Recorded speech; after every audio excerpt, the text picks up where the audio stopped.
Hey, what's going on, everybody? In this video, we're going to be doing my first ever monthly wrap-up and just take a quick look at all the things that I read in the month of January. So let's get started.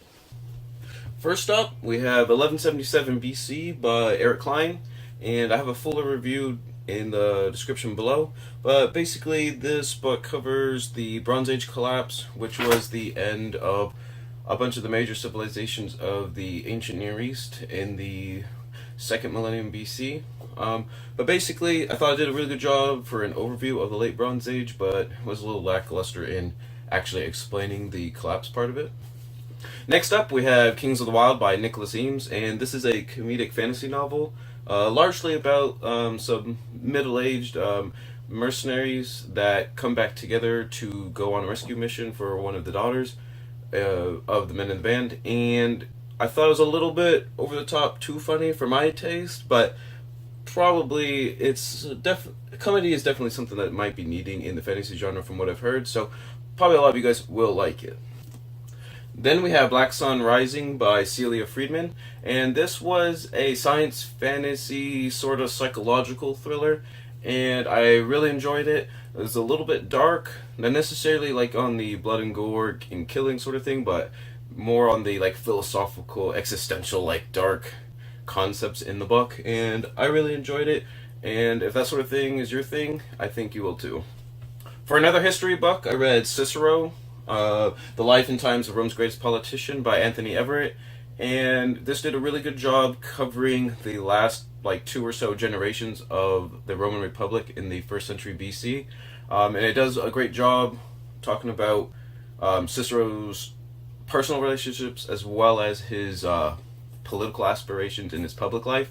And a lot of primary source material is included, especially his letters and correspondence with his best friend Atticus.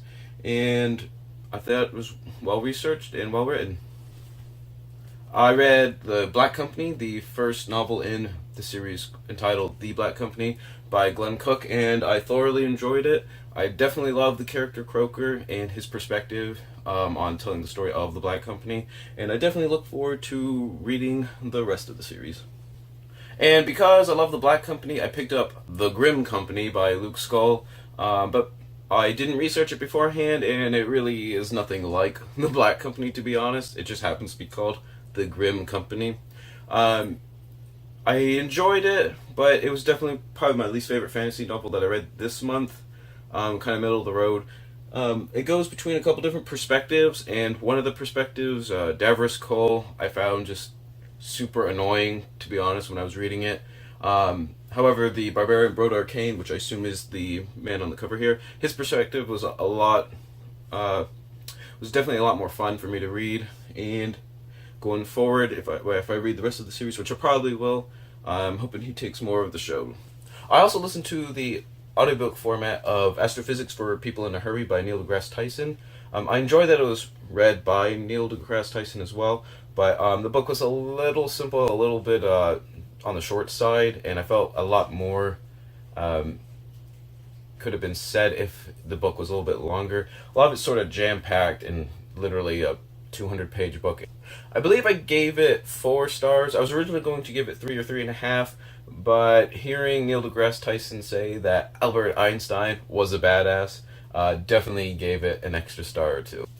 Probably my favorite fantasy read of the month was Sins of Empire by Brian McClellan, which I rated 5 stars, and a more thorough review will be down below in the description.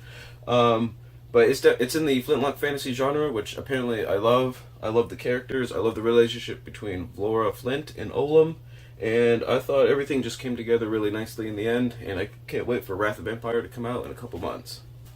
Now, for the last book that I finished in January, if I told you there was black masses, poisoners, an assassin cabal network, child sacrifice, and that sort of thing, you probably would think I'm talking about fantasy, but I'm not. I'm talking about City of Light, City of Poison by Holly Tucker.